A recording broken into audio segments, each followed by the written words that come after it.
एक बारी के लिए खुद को आप मान लीजिए कि आप ऐसे मैन्युफैक्चरर हैं जिसके प्रोडक्ट ज़्यादा कॉस्टली भी नहीं है एंड एफिशिएंसी भी बहुत बढ़िया है, जिसके कारण मार्केट में आपके प्रोडक्ट की बहुत ज़्यादा डिमांड है। हर एक मैन्युफैक्चरर इसी स्थिति में आना चाहता है, ये एक एडवांटेज यहाँ पर गेन करना चाहता है। बट ट्विस्ट यहाँ पर क्या है कि आपके पास उस प्रकार का इंफ्रास्ट्रक्चरल सेटअप अवेलेबल नहीं है कि उस बढ़ती हुई डिमांड के बराबर आप अपनी मैन्युफैक्चरिंग कर सकें। अब ऐसा ही सिनेरियो इसरो के फॉर्मर चीफ सोमनाथ जी द्वारा हाईलाइट किया गया इंडिया के स्पेस प्रोग्राम के लिए कि इंडिया के रॉकेट्स की ग्लोबली डिमांड तो बहुत ज्यादा है, बट हमारे पास उस प्रकार का मैन्युफैक्चरिंग कैपेबिलिटी अवेलेबल नहीं है। वो शॉर्टेज देखने को मिल रही है, जिसकी वजह से एक तो मेजर रेवेन्यूज को हम यहां पर टैप नहीं कर पा रहे और उस बढ़ती हुई डिमांड को इंसेंटिवाइज नहीं कर पा रहे हैं। तो एग्जैक्टली क्या है ये पूरा मामला, इसको समझना बहुत जरूरी है कि जिसमें हम पहले यही जानेंगे कि पहली बात है डिमांड किस बेसिस पे कहा जा रहा है, क्या ऐसे फैक्टर्स हैं जिनके बेसिस पर ये डिमांड असर्ट की जा रही है और वो डिमांड है क्यों, वो भी जानना बहुत जरूरी है। And last but not the least, ये क्या स्टेटमेंट जो इन्होंने रखी है कि भैया जो प्रॉब्लम स्टेटमेंट यहां पर हाईलाइट की गई है कि मैन्युफैक्चरिंग कंस्ट्रेंट है, उसके क्या कारण है वो भी हम यहां पर जानेंगे। तो शुरुआत करते हैं आज के सेशन की। मेरा नाम अरविंद गुलेरिया है। तो शुरुआत करते हैं। तो देखिए, हर एक देश इस समय पर चाहता है, हर एक देश का स्पेस प्रोग्राम इस समय पर चाहता है इसरो के साथ कोलैबोरेट करना, और ऐसा हमने पहले ऑलरेडी देख लिया है 2015 से लेकर 2024 तक, जब बहुत सारे देशों के कमर्शियल सैटेलाइट्स को यहां पर लॉन्च किया गया था इंडिया के इसरो के द्वारा। 393 फॉरेन सैटेलाइट्स को हमने यहां पर लॉन्च किया है, जिसमें यूएस के तो भैया 233 सैटेलाइट्स हैं, जो कि काफी नाराज भी इस समय पर बैठा हुआ है, and UK with the 83 satellites. And by doing so, we have been able to generate significant forex earnings for our nation. जहां पर हमने 143 मिलियन डॉलर्स यहां पर कमाए हैं यूएस डॉलर्स, एंड यूरोस में भी हमारे पास अर्निंग्स आई हैं ऑफ 272 मिलियन यूरोस। एंड इस पर्टिकुलर प्रोग्राम को, इस पर्टिकुलर लॉन्च को सक्सेसफुल बनाने के पीछे इसरो के पीएसएलवी, LVM-3, SSLV, इन सभी रॉकेट्स का बहुत सिग्निफिकेंट रोल रहा है।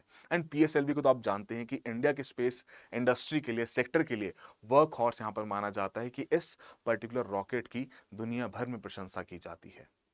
But now the point is, क्या ये सिर्फ यही है कि हमारे पास सभी लोग आते हैं? नहीं, इसके बियॉन्ड हमने अपनी कॉम्प्लेक्स डिप्लॉयमेंट्स को हैंडल करने की एबिलिटी को भी शोकेस किया, जब 2023 में वन वेब के जो आपके 72 सैटेलाइट्स का जो कॉन्ट्रैक्ट था वो हमने पूरा किया। 36 एक लॉन्च में किए, 36 दूसरे लॉन्च में यहां पर प्लेस किए गए, और इसमें LVM-3 रॉकेट यहां पर यूज किया गया था। और इसके चलते एक बहुत सिग्निफिकेंट इंपैक्ट पड़ा था ग्लोबल स्पेस इंडस्ट्री में कि जी हां, इंडिया यहां पर सिर्फ और सिर्फ कॉस्ट इफेक्टिव सोल्यूशन तैयार नहीं कर रहा, अगर उन्हें कॉम्प्लेक्स प्रॉब्लम भी दी जाएगी, कॉम्प्लेक्स डिप्लॉयमेंट्स को भी हैंडल करने के लिए कहा जाएगा, तो उस समय पर वो उन्हें भी यहां पर सक्षमता से हैंडल करेंगे। एंड इसी के कारण हमने बाद में क्या देखा, या उससे पहले से ये एग्रीमेंट्स यहां पर शुरू हो गए थे इन्हीं फैक्टर्स के बेसिस पर कि तो कॉस्ट इफेक्टिव भी है, उसके अलावा कॉम्प्लेक्स डिप्लॉयमेंट्स को भी हम हैंडल कर सकते हैं, कि नासा, यूरोपियन स्पेस एजेंसी, दोनों ने यहां पर कोलैबोरेट किया है इंडिया के इसरो के साथ फॉर द रेस्पेक्टिव मिशंस। कि नासा का द्वारा निसार सैटेलाइट यहां पर था, वहीं यूरोपियन स्पेस एजेंसी का प्रोबा सैटेलाइट यहां पर लॉन्च किया गया था इसरो के अगेन PSLV 659 रॉकेट द्वारा। तो ये इस चीज को जस्टिफाई करते हैं कि जी हां, उस प्रकार से हमारे स्पेस प्रोग्राम की ग्लोबली डिमांड सिग्निफिकेंट देखने को मिलती है, और इसी डिमांड के चलते हमने सिग्निफिकेंट अर्निंग्स भी जनरेट करी हैं। वो तो फॉरेक्स अर्निंग्स अलग से हैं, बट उसके अलावा जो इसरो की कमर्शियल आर्म NSIL, इनकी रिपोर्ट्स देखी जाए, इनके फाइनेंशियल स्टेटमेंट्स को ऑब्जर्व किया जाए, तो इनके द्वारा फाइनेंशियल ईयर 2025 में 43% का रेवेन्यू ग्रोथ इन्होंने रिकॉर्ड किया है। And when it comes to profit before taxes, तो 54% का ग्रोथ यहां पर देखने को मिला है। कोई बहुत पुराना डेटा नहीं कह रहे हैं हम, पिछले ही फाइनेंशियल ईयर का डेटा है, जिसके बेसिस पर काफी इजीली जस्टिफाई किया जा सकता है कि जी हां, डिमांड तो यहां पर देखने को मिल ही रही है। बट अब इस डिमांड के एग्जैक्टली कारण क्या है वो भी हम यहां पर जानेंगे। बट बिफोर दैट, एक बहुत सिंपल सा सवाल आप सभी के लिए, कि स्पेस सेक्टर में फॉरेन डायरेक्ट इन्वेस्टमेंट से रिलेटेड लास्ट ईयर ही मेजर चेंजेस लाए गए, तो बताइए जरा, ऑटोमेटिक रूट के थ्रू जो आपका सैटेलाइट मैन्युफैक्चरिंग और ऑपरेशंस का जो सेक्टर है, इसी स्पेस सेक्टर में जो एक सब सेक्टर है, इसमें फॉरेन इन्वेस्टमेंट ऑटोमेटिक रूट के थ्रू कितनी लिमिट अलाउ की गई है? 49, 74, 126%। बहुत सिंपल सा सवाल है, इजीली आप सॉल्व कर सकते हैं, चैट बॉक्स और कमेंट बॉक्स में जरूर मेंशन कीजिएगा। और इसी तरीके से इकोनॉमी सब्जेक्ट, जो कि बहुत सारे लोगों को बहुत टेक्निकल लगता है, एस्पिरेंट्स को थोड़ी दिक्कतें फेस होती हैं, उसी को थोड़ा सिंप्लीफाई करने के लिए, आपके लिए एक सपोर्ट सिस्टम क्रिएट करने के लिए, कम्युनिटी क्रिएट करने के लिए, we have been building this particular Telegram channel, जहां पर आप ज्वाइन कर सकते हैं। अगर आपके कोई भी डाउट्स हैं, कोई क्वेरीज हैं, if you want to have a word with me, this is my contact number, आप डायरेक्टली भी अप्रोच कर सकते हैं। Apart from that, study IQ किस तरीके से आपकी सहायता कर रहा है आपकी सिविल सर्विसेज की प्रिपरेशन में, तो हमारा लॉन्ग टर्म बैच 2027 को टारगेट करता हुआ हम लॉन्च करने जा रहे हैं। 11 अगस्त से यहाँ पर शुरू होने वाला है। मॉर्निंग बैच है, 8 AM की क्लासेस रहेंगी। अब लॉन्ग टर्म बैच है ना, तो 2027 तक हमारा सिग्निफिकेंट टाइम है एंड हम कैप्चर करना चाहते हैं इस पूरे टाइम को इफेक्टिव तरीके से, जहां पर हम पहले शुरुआत करेंगे बेसिक्स के साथ, एनसीईआरटीज पढ़ेंगे। और एनसीईआरटीज में भी ऐसा नहीं कि भैया सारी एनसीईआरटीज पढ़ ली, सारे चैप्टर्स पढ़ लिए, जो रेलेवेंट है उन्हीं के ऊपर फोकस यहां पर रखा जाता है। फिर हम एडवांस तरह के सेशंस की ओर यहां पर बढ़ते हैं, राइट। तो भैया आपकी लाइव क्लासेस रहती हैं, आपके पास रिकॉर्डेड सेशन का एक्सेस है, नोट्स आपको मिल रहे हैं, बुक्स यहाँ पर मिल रही हैं, मेंटरशिप सपोर्ट है, टीचर सपोर्ट है, ग्रुप मेंटरशिप का सपोर्ट है। एंड इसी प्रोग्राम में we have this PRP initiative also, जहां पर हम प्रीलिम्स रेजिडेंशियल प्रोग्राम की बात करते हैं। And in this initiative the top 10% of the performers जो रहेंगे इस बैच के, उनके लिए एक ऑप्शन रहेगा कि वो ऑफलाइन आ सकते हैं हमारे पास प्रीलिम्स से 90 से 100 दिन पहले। There complete food and lodging will be taken care of all under this particular price. आपको कुछ एक्स्ट्रा पे करने की जरूरत नहीं है। तो डेफिनेटली जाके चेकआउट कीजिए। एंड अगेन आपके कोई डाउट्स रहेंगे तो आप बिल्कुल पूछ सकते हैं। अगेन मेरा कॉन्टैक्ट नंबर यहाँ पर अवेलेबल है and you can use the code of ARG launch for the maximum discounts. Now coming to the point कि एग्जैक्टली हमने ऐसा क्या स्थापित किया है, या इसरो के स्पेस प्रोग्राम ने ऐसा क्या पॉइंट यहां पर रखा है दुनिया भर में, जिसकी वजह से अगेन इंडियन रॉकेट्स की यहां पर डिमांड देखने को मिलती है। तो पहली बात है हमारी रिलायबिलिटी और ट्रैक रिकॉर्ड की, कि अगर हम PSLV का जो अगर सक्सेस रेट देखें, जो कि पहले तो भैया 97% के अराउंड यहां पर स्टैंड करता था, अभी रिसेंटली हमने इसको 94% पर देखा है, जो रिसेंट हमने थोड़ा से इश्यूज यहां पर पाए गए थे इससे रिलेटेड। बट अभी भी as compare to other rockets काफी सिग्निफिकेंट सक्सेस रेट यहां पर देखने को मिलता है, जिसकी वजह से हमारे जो लॉन्च व्हीकल्स हैं ये बन जाते हैं दुनिया के one of the most reliable launch vehicles. And moreover ये जो रिलायबिलिटी है, it is combined with India's proven ability to deliver 104 satellite, जब हमने सिंगल मिशन में यहां पर लॉन्च किए थे, राइट, 2017 में। तो वो एक तो कॉम्प्लेक्सिटी को हैंडल करने का भी हमारे पास उस प्रकार का ट्रैक रिकॉर्ड है, एंड रिलायबिलिटी सक्सेस रेट भी उस चीज को यहां पर जस्टिफाई करती है।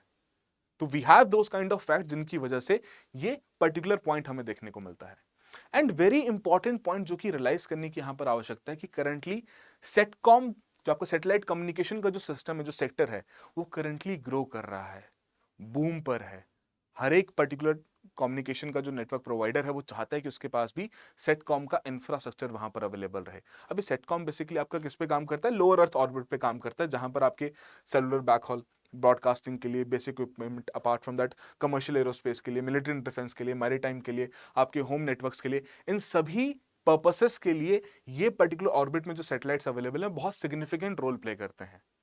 अब अगर SpaceX, हम टेस्ला की बात करते हैं कि उनके द्वारा वहां पर स्टारलिंक क्रिएट किया गया, तो उनका भी तो यही ऑपरेशन है।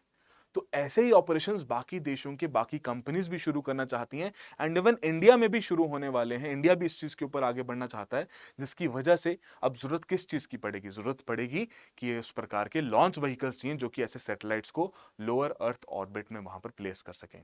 और वही सिग्निफिकेंट ग्रोथ हमें देखने को मिल रही है कि हाँ, दुनिया भर के आपकी जो कंपनीज हैं, ऑपरेटर्स हैं, सरकार हैं, वो इस प्रकार के सैटेलाइट्स को प्लेस करना चाहती हैं, और उसी सैटेलाइट को प्लेस करने के लिए उन्हें वैसी लॉन्च सर्विसेज भी यहां पर चाहिए। एंड इंडिया का ही अगर डोमेस्टिक सेटकॉम मार्केट यहां पर देखा जाए तो again it is projected to expand dramatically, कि ड्रास्टिकली यहां पर ग्रो करेगा, एंड 2028 तक आपकी $25 बिलियन की मार्केट यहां पर बन सकती है, जो कि एक लोकल डिमांड भी यहां पर क्रिएट करता है। एंड अगर हम इस लोकल डिमांड को, जो कि हम कर देंगे पूरा, इसमें कोई शक नहीं है, कोई डाउट नहीं है, इसे हम पूरा कर देंगे, तो इसकी वजह से इंटरनेशनल कस्टमर्स भी और ज्यादा अट्रैक्ट होंगे। सो ऑल इन ऑल, पहला पॉइंट हमारी वो रिलायबिलिटी वाला है, दूसरा पॉइंट हमारे पास वो ट्रैक रिकॉर्ड वाला है, एंड थर्ड, ऑलरेडी इस प्रकार के लॉन्च व्हीकल्स की demand because of the global and commercial satellite activity यहां पर बढ़ती हुई देखने को मिल रही है। एंड फाइनली, जो हम हर बार यहां पर पॉइंट रखते हैं कॉस्ट इफेक्टिवनेस का, कि हाँ, हम उस प्रकार के कॉस्ट इफेक्टिव सोल्यूशंस यहां पर प्रोवाइड कर पा रहे हैं और जिसमें क्वालिटी कॉम्प्रोमाइज नहीं हो रही है। जैसे PSLV का लॉन्च देखा जाए तो 18 to 28 मिलियन डॉलर्स का यहां पर देखने को मिलता है, जो कि अगेन स्मॉल और मीडियम सैटेलाइट मिशन के लिए बहुत इफेक्टिव यहां पर रहता है। अब हालांकि जैसे SpaceX का जो Falcon 9 है वो भी कॉस्ट इफेक्टिव, ऐसी बात नहीं है, बट वो डिजाइन किया गया आपके हेवियर पेलोड के लिए, लार्जर पेलोड कैपेसिटी के लिए, राइट। और अगर छोटे मिशन हैं, आप कैसे कमर्शियल सैटेलाइट्स यहां पर लॉन्च करने, तो उसके लिए Falcon 9 को यूज करना कोई फिजिबल डिसीजन नहीं है। बिकॉज कहीं ना कहीं वो ओवरसाइज हो जाएगा, एक्सपेंसिव बन जाएगा स्मॉलर मिशंस के लिए। तो उसी वजह से हमारे पास ऐसे पीएसएलवी और जो बाकी हमारे पास रॉकेट्स अवेलेबल हैं वो एक बहुत अहम रोल प्ले कर जाते हैं कि इन डिमांड्स को पूरा करने के लिए हमारे पास वो सिग्निफिकेंट सोल्यूशन यहां पर अवेलेबल है। सो दैट इज वाई इन्हीं सभी फैक्टर्स को कंबाइन करके हम यहां कह पाते हैं कि जी हां, इंडियन स्पेस प्रोग्राम या इंडियन रॉकेट्स की अभी ग्लोबली डिमांड बढ़ती हुई देखने को मिल रही है। एंड अगेन इसका सबसे बड़ा जो मेजर कंपैरिजन था जब हमारे द्वारा मंगलयान यहां पर लॉन्च किया गया था, दुनिया भर में सभी लोग यहां पर आश्चर्यचकित हो गए थे कि भैया $74 मिलियन में आपने अपना स्पेस प्रोग्राम यहां पर लॉन्च कर दिया, आपने अपना मंगलयान यहां पर लॉन्च कर दिया, right. And as compare to other countries अगर सभी का यहां पर देखा जाए तो उनका सिग्निफिकेंट पैसा यहां पर खर्च किया गया था। एंड इंडिया ने अगेन इसरो ने उस प्रकार का सोल्यूशन यहां पर क्रिएट किया जो कि कॉस्ट इफेक्टिव एंड वही कॉस्ट कॉम्पिटिटिवनेस यहां पर क्रिएट कर पाया। बट द पॉइंट इज कि despite having that kind of a potential कि हम इस पर्टिकुलर सेक्टर को और एक्सपैंड कर सकते हैं और सिग्निफिकेंट अर्निंग्स यहां पर जनरेट कर सकते हैं, तो ऐसे क्या रीजंस हैं जिनकी वजह से हम ये नहीं कर पा रहे। तो पहली बात तो जो हमारी लॉन्च व्हीकल की प्रोडक्शन है बहुत ही लिमिटेड है, कि अभी जो प्रोडक्शन कैपेसिटी हम 2 लॉन्चेस कर पाते हैं पर ईयर के हिसाब से, और इसरो को यहां पर एटलीस्ट 3 लॉन्चेस एनुअली यहां पर चाहिए। एंड सबसे बड़ा फैक्टर जो हमें देखने को मिलता है कि हमारी बहुत ही लिमिटेड सप्लाई डिपेंडेंसी है, कि हमारे जो रॉकेट इंजन्स की अगर हम बात करें, राइट, तो हम गोदरेज जैसे जो कुछ हमारे सप्लायर्स उनके ऊपर यहाँ पर रिलाई करते हैं, राइट। एंड मोर ओवर जो आपकी फाइनल असेंबली है वो तो हमेशा इसरो द्वारा यहाँ पर हैंडल की जाती है। मतलब हमारे पास उतने ज्यादा स्टेक होल्डर्स अवेलेबल नहीं है जो कि इस पूरे सेगमेंट को यहाँ पर केटर कर सकें, इस करंट मैन्युफैक्चरिंग डिमांड को यहाँ पर पूरा कर सकें। एंड मोर ओवर अगर उस प्रकार की इन्वेस्टमेंट्स भी यहाँ पर की जाए तो सबसे बड़ा कंसर्न जो यहाँ पर हाईलाइट किया जा रहा है वो है स्किल्ड लेबर गैप, कि जी हां, इंडिया लैक करता है एनएफ स्पेशलिस्ट जो कि इस प्रकार के क्रिटिकल एरियाज में काम कर सकें, जहां पर मटेरियल साइंस की जिनके पास नॉलेज हो, एरोस्पेस की जिनके पास नॉलेज हो, मैन्युफैक्चरिंग सेगमेंट की जिनके पास नॉलेज हो। कि अगर हमारे पास डिजाइनर्स अच्छे हैं तो हमारे मैन्युफैक्चरर्स भी हमें अच्छे यहां पर चाहिए।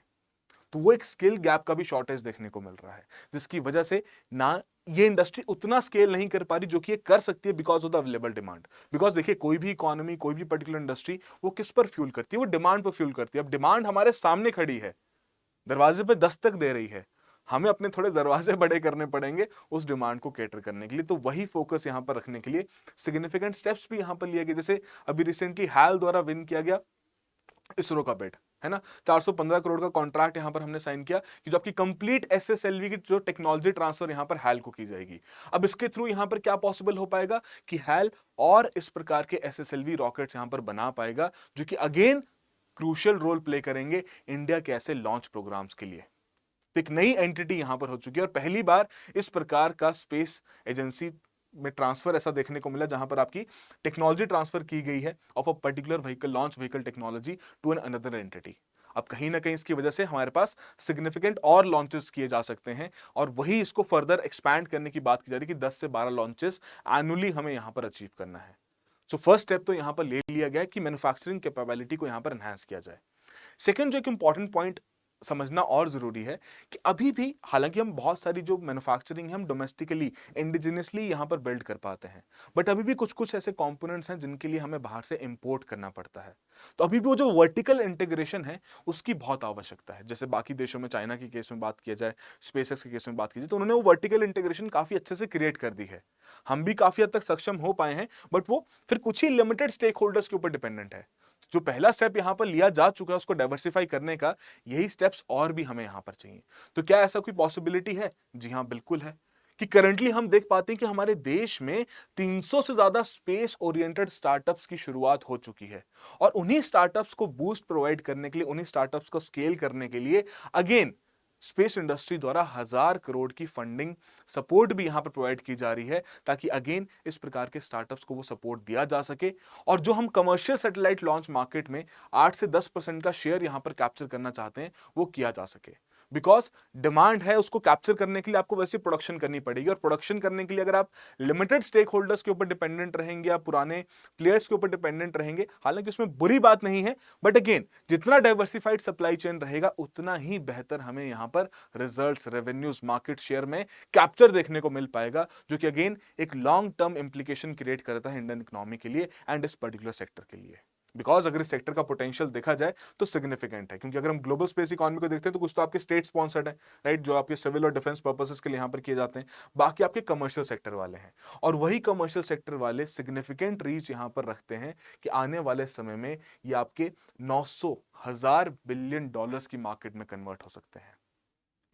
इसी मार्केट को तो यहाँ पर कैप्चर करना है कि 2035 तक हम इतना अपना स्केल बढ़ा दें मैन्युफैक्चरिंग का कि अगर किसी भी देश के किसी भी कंपनी को, किसी भी स्टेट गवर्नमेंट को वहां पर अगर अपना कोई भी ऐसा सैटेलाइट लॉन्च करना हो, तो जो कि अभी भी वो ऐसे इसरो की तरफ ही देखते हैं, बट आने वाले समय पर भी वो इसरो को ही यहाँ पर प्रेफर करें, बिकॉज हमारे पास उस प्रकार की कैपेबिलिटीज हैं। सिर्फ हमारे पास अच्छा प्रोडक्ट नहीं है, उस अच्छे प्रोडक्ट को डिलीवर करने के लिए वैसा इंफ्रास्ट्रक्चरल सेटअप भी यहाँ पर अवेलेबल है। ये कुछ पॉइंट्स थे जो कि मैं आपके साथ यहाँ पर शेयर करना चाहता था। आपका क्या ओपिनियन है, आपकी क्या राय है, कमेंट बॉक्स और चैट बॉक्स में जरूर मेंशन कीजिएगा। So that will be all the very best, have a good preparation.